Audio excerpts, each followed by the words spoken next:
जय श्री कृष्ण, नमस्ते। कैसे हैं आप लोग? पढ़ाई कर रहे हो? पढ़ते रहो ढंग से यार। ढंग से क्या होता है? कुछ नहीं, जम के होता है। ठीक है, मतलब ज़्यादा पढ़ो और क्या एनर्जेटिक रहिए, फिट रहिए। NTA से दोबारा अपडेट कराते हैं। एक तो 7 को किया था, थोड़ा आपको एडवांस के बारे में बताते हैं और एक जो CBSE के एग्ज़ाम पेंडिंग रह गए हैं उसके बारे में डिस्कस करते हैं। ठीक है, थोड़ा सा करते हैं इसको। जैसे देखिए, NTA का सारे बच्चों को मेंस के बारे में पता लग गया, नीट के बारे में पता लग गया, अब एडवांस के बारे में भी जानो। हाँ, आपको पता होगा, कोई प्रॉब्लम नहीं है, दोबारा से जानो। ये जो डेट हैं 18 to 23 जुलाई JEE मेन, ठीक है। और इसके बाद 23 अगस्त एडवांस्ड, ठीक है। तो एक महीना मिल गया एडवांस के लिए, तो यहाँ भी चांसेस बढ़ गए आपके। अच्छा, अब कर लेते हैं नीट की। नीट को मैंने आपको बताया था 26 जुलाई को होगा। मैं जो आज आपको अपडेट देने वाला था, एक्चुअली में कोई बच्चा ये सोचे अच्छा सर बार बार बता रहे, नहीं, बार बार नहीं बता रहा हूँ, मैं एडवांस के बारे में मुझे देना था। और कुछ चीज़ें ये हैं कि जैसे CBSE के एग्ज़ाम पेंडिंग है, जो पेंडिंग एग्ज़ाम है वो हमारे सारे एग्ज़ाम होंगे। एक आध बच्चे को लगता है इस बार होंगे भी, नहीं होंगे, नहीं होंगे सब कुछ। आपको एग्ज़ाम लिखना पड़ेगा, दूर दूर बैठ के लिखना पड़ेगा, ठीक है। तो जो पेंडिंग एग्ज़ाम है वो होंगे 1 से 15 जुलाई, ठीक है। अब बात कर लेते हैं रिजल्ट। तो ये जो रिजल्ट बता रहा हूँ CBSE का, वो अपने एक्सपीरियंस के हिसाब से बता रहा हूँ, कहीं से कोई खबर नहीं है, न्यूज़ नहीं है किसी भी तरीके के।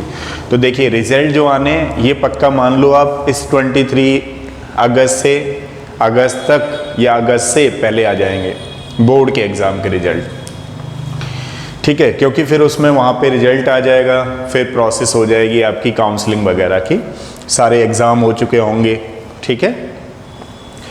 अब बात करते हैं थोड़ा सा कि आप कैसे पढ़ाई कर रहे हो, नहीं कर रहे हो। जैसे देखिए, मैं ज़्यादातर अपने वीडियो में जब भी अपडेट करता हूँ तो कई बार क्या करता हूँ, 13 बैच को ले लेता हूँ और जो बच्चे इस बार 12th के एग्ज़ाम दे रहे हैं उनको ले लेता हूँ। अपीयरिंग थे इस बार, क्योंकि वही दे रहे हैं इस बार, तो ठीक है। लेकिन मैं स्पेशली एक 12th वाले बच्चों के लिए भी अलग से वीडियो बनाऊंगा कि उनको कैसे एक स्ट्रेटजी मेंटेन रखनी है अभी से लेकर के, ताकि 21 वाला 2021 एग्ज़ाम JEE और नीट को वो चुटकियों में निकाल दें। इसके लिए भी मैं आपको स्ट्रेटजी एक अलग से बनाऊंगा उन बच्चों के लिए वीडियो। लेकिन अभी मैं आपको थोड़ा सा यहाँ पे 5 मिनट फिर दोबारा बताऊंगा कि कैसे पढ़ रहे हो आप लोग। लास्ट वीडियो में मैंने बताया था कि एक प्लानिंग बना लीजिए, ठीक है। अब क्योंकि मैं केमिस्ट्री पढ़ाता हूँ तो केमिस्ट्री के बेस पे ज़्यादा बताऊँगा आपको। अब देखो, केमिस्ट्री में सिलेबस आप जानते हो 3 तरीके से होता है, इनऑर्गेनिक, ऑर्गेनिक एंड फिजिकल। मैं पहले लास्ट जब मेरी बात हुई होंगी आपसे तो मैंने आपको बताया था पहले इनऑर्गेनिक तैयार करो, फिर ऑर्गेनिक एंड देन फिजिकल। अब मैं आज जो आपको बताने वाला हूँ थोड़ा सा उसको चेंज करो, ठीक है। तो चेंज कैसे करना है, पहले पढ़नी है सारे बच्चों को ऑर्गेनिक, अब इनऑर्गेनिक नहीं पढ़नी है। अभी आप जितना दिमाग लगा सकते हो ऑर्गेनिक में लगा लो। अब आप कहेंगे सर कहाँ से पढ़ें, कैसे पढ़ें? नहीं, CBSE का तो ढंग से पढ़ ही लो। और आपने देखा होगा, मैंने जैसे ही NTA का डेट आई, मैंने इमिडिएटली पहले भी मैं क्वेश्चन डालते रहा हूँ, लेकिन फिर मैंने सोचा कि एक बार आपको प्लानिंग से डालते हैं क्वेश्चन। तो देखिए अभी जो मैं डाल रहा हूँ मेन के IIT JEE मेन के क्वेश्चन पेपर डालूंगा मैं 18 और 19 ईयर, मतलब 2001 से 2019 तक के क्वेश्चन डालूंगा और सॉल्व क्वेश्चन करूंगा। अब नीट वाले बच्चे मेरी पूरी बात को सुनिएगा। नीट वाले बच्चों को ज़्यादा करने हैं, JEE वालों को तो करने ही करने हैं। आपको मालूम है लास्ट ईयर क्वेश्चन पेपर उठाइए, आप जिस इक्विलिब्रियम चैप्टर को छोड़ आते हो उस नीट वाले बच्चों से बोल रहा हूँ, उस इक्विलिब्रियम वाले चैप्टर को अगर आप JEE के मेंस के क्वेश्चन कर जाते तो आपका आराम से हो जाता। ये मैंने एक एग्जांपल दिया है, ये नहीं है कि अच्छा एक ही क्वेश्चन आ गया तो सर बोल रहे नहीं, बहुत सारे क्वेश्चन आते हैं। तो आपको क्या करना है, लास्ट क्लास में मैंने बताया था आपको कि जिस बच्चे के पास, जैसे JEE में आता है 18 ईयर्स, और ज़्यादा पुराने लेना ही मत क्योंकि कोई फ़ायदा नहीं होने वाला कोई। आप मालूम पड़ा 88 के ले लो, उस समय कोई नहीं, 2000 से ले लो, 2019 तक अपना कर लो, ठीक है। अब जो नीट वाले बच्चे हैं उनको JEE मेंस के पूरे क्वेश्चन, और JEE वाले बच्चे हैं मैं नीट की सीरीज शुरू करूंगा बाद में, तो आपको ये अभी तो आपके पास अपनी अपनी बुक होंगी, उनसे कर लीजिए, फिर क्रॉस करिएगा। क्रॉस का मतलब JEE वाला है वो नीट करिएगा और नीट वाला है वो JEE करिएगा। समझ में आ गया। अब हमारी प्लानिंग क्या रहने वाली है, देखो ऐसे तो पढ़ना मत कि एक चैप्टर ले लिया, अच्छा वो खुल रहा है केमिकल बॉन्डिंग, थोड़ा निगाह मार लेते हैं, अच्छा केमिकल बॉन्डिंग है, इसमें जो है हाइब्रिडाइजेशन, चलो वो तो आता है, ये चीज़ तो इसमें सक्सेस नहीं है, पहले बता देता हूँ आपको। एनर्जेटिक लगी है इसमें, बार बार मैं क्यों बोलता रहता हूँ, बार बार मैं इसलिए बोलता रहता हूँ कि देखिए अगर आपने स्ट्रेटजी नहीं बनाई है तो इसके लिए एक्सपेक्टेशन मत करो, और अगर आपने स्ट्रेटजी बना लिया तो ये मत सोचो कि मेरा सिलेक्शन नहीं हो सकता, आपका डेफिनेटली सिलेक्शन हो सकता है। ये डिपेंड करता है ये आपका सिलेक्शन कि आपने क्या सोचा है अपने में। आप सोचोगे कि हाँ मैं निकाल ले जाऊंगा तो आप जरूर निकाल ले जाओगे, आप सोचोगे नहीं मुझसे नहीं होगा तो बिल्कुल नहीं होगा आपसे। दोनों ही बात आपने डिसाइड करनी है, ठीक है। मैं आपको या कोई भी आपको स्ट्रेटजी बता सकता है, ठीक है ना, और उसका तरीका बता सकता है क्योंकि उसके पास अपना एक एक्सपीरियंस होता है, बाकी करना आपको ही पड़ेगा। अब बात करते हैं यहाँ पे तो हमारी प्लानिंग कैसे रहने वाली है। देखो मैं यहाँ से GOC के क्वेश्चन डाल रहा हूँ, अभी मैंने 10 डाले 1 से 10, फिर डाले 11 से 20, आज मैं डालूंगा 21 से 30 और फिर डालूंगा 30, जो भी GOC के जितने क्वेश्चन है। अभी मैं मेंस की बुक सॉल्व कर रहा हूँ, ध्यान रखना आपके पास, ठीक है, जिन क्वेश्चनों को मैं बोल रहा हूँ। GOC के बाद फिर मैं वही ऑर्डरिंग करने वाला हूँ 11th एंड 12th, हाइड्रोकार्बन डालूंगा और सारे बच्चे से कहूँगा कि CBSE का इन्वायरमेंटल केमिस्ट्री जो होती है, जिसको आप बोलते हो यार छोड़ो, नहीं उसको भी मत छोड़ो, एक बार पढ़ लो, ताजमहल कैसे येलो हुआ, क्या हुआ, कैसे हुआ, उसको पढ़ लो। जब आप पढ़ लोगे फिर मैं लास्ट में क्वेश्चन डालूंगा इसके कि किस तरीके से आते हैं, BOD क्या होती है, कैसे होती है, वो सारा, ठीक है। एसिड रेन किसकी वजह से होती है, मतलब मैं एक जनरली CBSE की आप लोग पूरा पढ़ लो एक बार। तो GOC के बाद देश 1 इस पे बनाऊंगा, फिर मैं 12th में चला जाऊंगा hello alkenes and hello arenes, ठीक है। बाकी आपको लग रहा है कि इस टॉपिक पे वीडियो बनाना चाहिए, मैं बिल्कुल बनाऊंगा।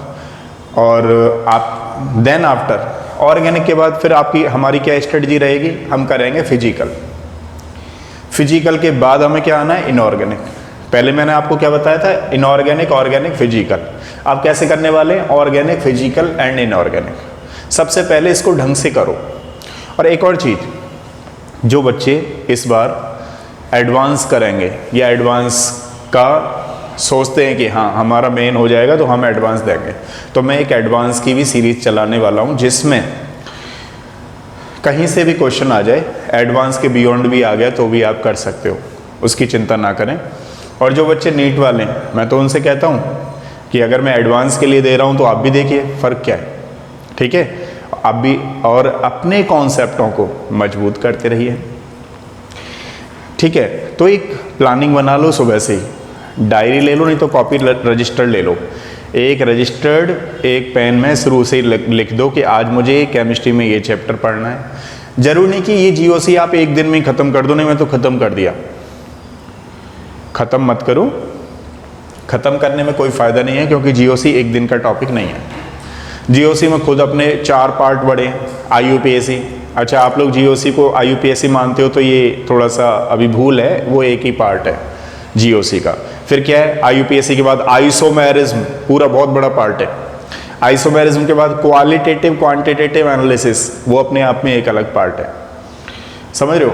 और फिर चौथा वाला कौन सा हो गया, आईयूपीएसी, आइसोमेरिज्म, क्वालिटेटिव क्वांटिटेटिव, और एक हो गया रिएक्शन मैकेनिज्म, जिसमें minus I effect, plus I effect, ये सब, हाइपर कॉन्जुगेशन, रेजोनेंस। तो मतलब जीओसी खुद में 4 पार्ट है। तो मैं कह रहा हूँ इसको ढंग से 2 दिन में कर लो, जरूरत क्या है 1 दिन में करो। फिर आपने तैयार कर ली, फिर आप इसके क्वेश्चन करने के बाद, तैयार करने के बाद इसके क्वेश्चन कहीं से भी मिल रहे हैं आपको, आप उनको सॉल्व करो और कोशिश करो कि आप पर वीक एक टेस्ट दे ही दो, ठीक है। मतलब मैं दोनों बच्चों से बोल रहा हूँ, जेई वालों से भी और नीट वालों से भी।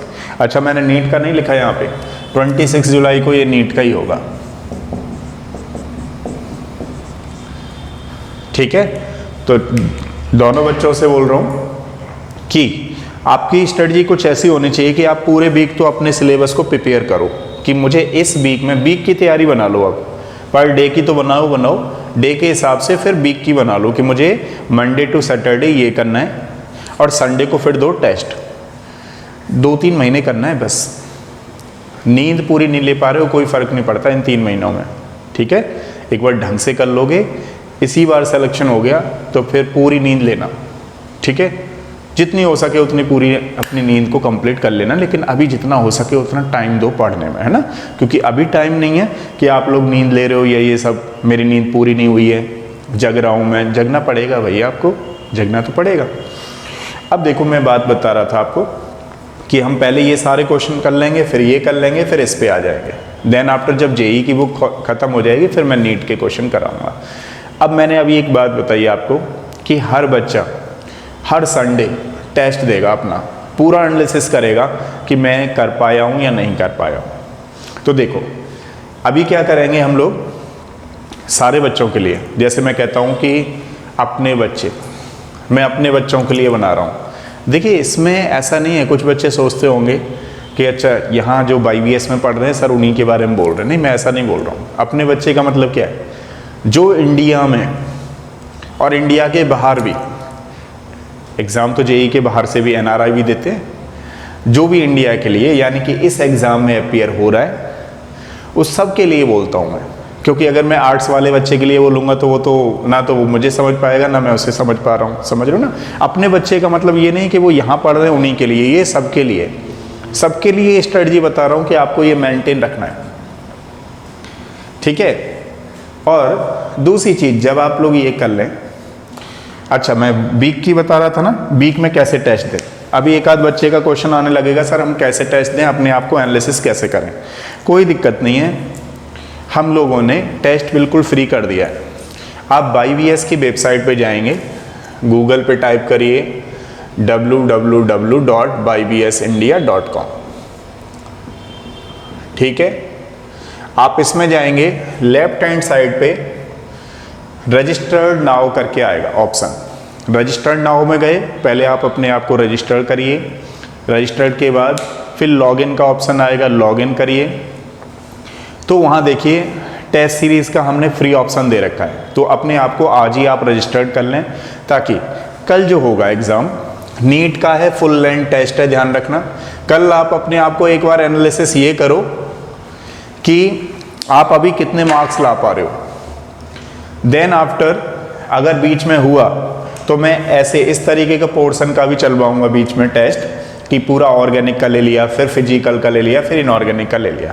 लेकिन कल की जो टेस्ट सीरीज़ है उसको आप अपने को एनालिसिस करो कि कितने मार्क्स ला पा रहे हो, 400, 500, मतलब टोटल आएगा। नीट का है पहले बता देता हूँ, जेई का नेक्स्ट के लिए लेंगे क्योंकि इस बार थोड़ा सा कर रहे हैं, पिछली बार जेई का हुआ ही था, इस बार नीट का, यानी कि आज 9 हो गई, 10 को, 10 मई 2020 को इसी पे ऑनलाइन टेस्ट होगा आपका 1 o'clock से 4 o'clock। जैसे नीट वाले बच्चों का वहाँ पे होगा, जो टाइमिंग वहाँ पे होगी वो यहीं पे, ठीक है, 1 से होगा। तो अब बात करें हम लोग, इसके बाद ये चीज़ हो गई, समझ गए ना आप लोग, पढ़ना कैसे ये समझ में आ गया। इसी तरीके से फिजिक्स को और मैथ को भी आप डिवाइड कर लो, फिजिक्स, मैथ एंड बायोलॉजी। अच्छा, एक और चीज़ है, जो बच्चे जिन्होंने जनवरी वाला नहीं दिया था, जेई वालों ने, उन बच्चों को ये नहीं पता होगा कि यार सिलेबस में कैसे करना है। 13 वाले बच्चे तो परफेक्ट हैं, और जो बच्चे अभी 12th में अपीयर होते, कुछ ने तो दिया था मेंस का, तो उनको मालूम पड़ गया कि ये वैल्यू बेस्ड का मतलब क्या है। और जिन्होंने नहीं दिया, जो पहली बार अभी देंगे, उनके लिए थोड़ा सा मैं हिंट कर देता हूँ कि कैसे आएगा। देखो, जेई मेन में आपका जैसे 20 + 5, 20 + 5 एंड 20 + 5 आता है। तो ये जो 5 हैं वो वैल्यू बेस्ड क्वेश्चन होते हैं। अब ये वैल्यू बेस्ड क्वेश्चन कैसे होते होंगे, मतलब कोई आपको न्यूमेरिकल्स दे रखा है, उसकी सिंगल वैल्यू आएगी, वो आपको लगाना है। जैसे मान लीजिए केमिस्ट्री में, एक एग्जांपल के तौर पे बता रहा हूँ मैं आपको, अगर ये लिखा हुआ है और आपसे पूछ ले बताओ इसके नंबर ऑफ आइसोमर्स कितने होंगे, तो आपको एक ही वैल्यू लिख के आनी पड़ेगी, 2, सिंगल वैल्यू, समझ रहे हो ना, 2 कौन से, सिस एंड ट्रांस। तो इस तरीके के क्वेश्चन को हम लोग वैल्यू बेस्ड क्वेश्चन बोलते हैं, ठीक है। तो उम्मीद करते हैं कि आप लोग अपना सिस्टमेटिकली पढ़ना शुरू कर दोगे, है ना, और एक अच्छी सोच के साथ, है ना, कि आप कर सकते हो, कोई भी बच्चा कर सकता है। मैंने अभी आपको बताया, कोई भी बच्चा कर सकता है, कुछ भी कर सकता है वो, बस उसको अपनी थिंकिंग, अपना एक आइडिया, उसको अपनी एक हैबिट थोड़ी थोड़ी चेंज करनी होती है। अगर इनको कोई कर जाता है तो डेफिनेटली वो सक्सेस हो जाता है, ठीक है। तो मैं नेक्स्ट वीडियो 12th वाले बच्चों के लिए बनाने वाला हूँ कि किस तरीके से उन्हें अपनी स्ट्रेटजी मेंटेन रखनी है ताकि वो 21 में बहुत अच्छा करें, ठीक है। फिर भी अगर किसी बच्चे को लग रहा है, कोई भी डाउट, प्रॉब्लम है, तो आप जो है बता सकते हो, उसके हिसाब से देखेंगे फिर, ठीक है, बताने की कोशिश करेंगे। नेक्स्ट वीडियो में मिलते हैं। Thank you so much.